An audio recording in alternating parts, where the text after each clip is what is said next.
Bien, en esta clase vamos a definir lo que es una foreign key. Entonces tenemos la tabla anterior de pacientes que trabajamos en el caso anterior y tenemos una tabla nueva de países que resulta de una normalización, ¿sí? Una normalización del campo y de país que está en la tabla pacientes. En la clase siguiente vamos a ver todo el concepto de normalización, así que no se preocupe.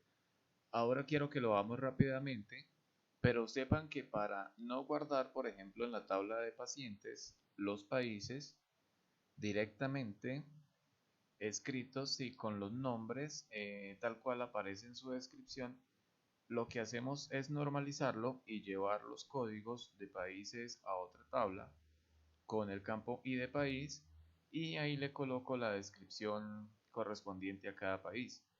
Entonces, eso es lo que sería el proceso de normalizar, en crear otra tabla y codificar esos valores y sus descripciones.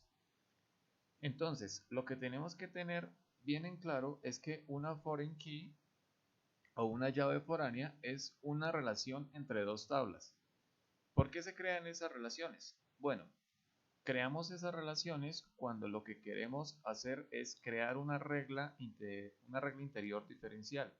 En este caso, el campo I de país de la tabla pacientes ¿sí? Contiene ciertos códigos de pacientes, pero estos códigos que están aquí van a poder ser grabados, estos registros, si solo si este país existe en la tabla de países. ¿Sí? Por ejemplo, veamos el caso de España.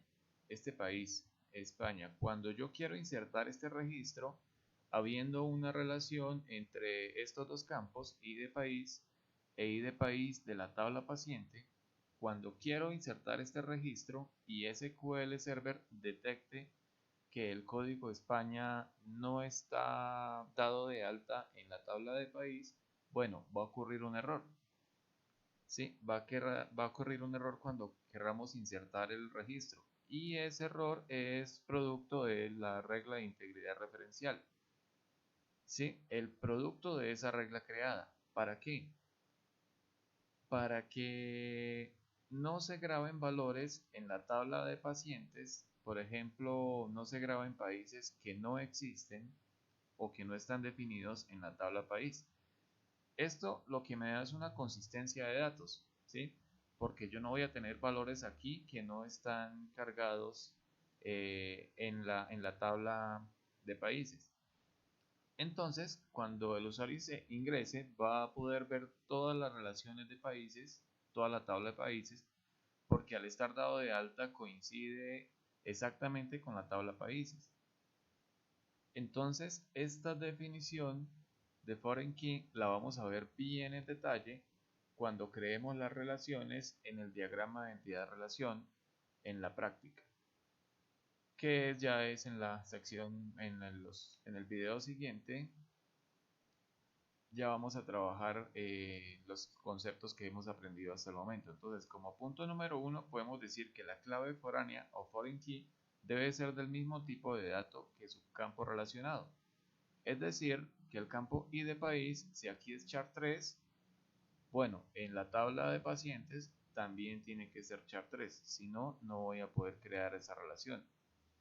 Como segundo punto, podemos decir que el valor del campo definido como foreign key, es decir, el campo en verde, puede ser null.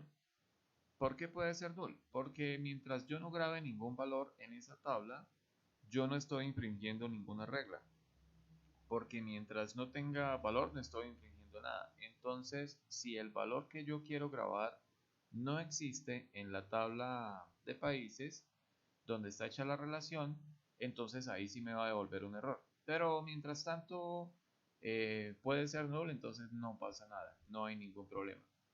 Y como tercer punto, podemos decir que una tabla puede tener más de un campo foreign key.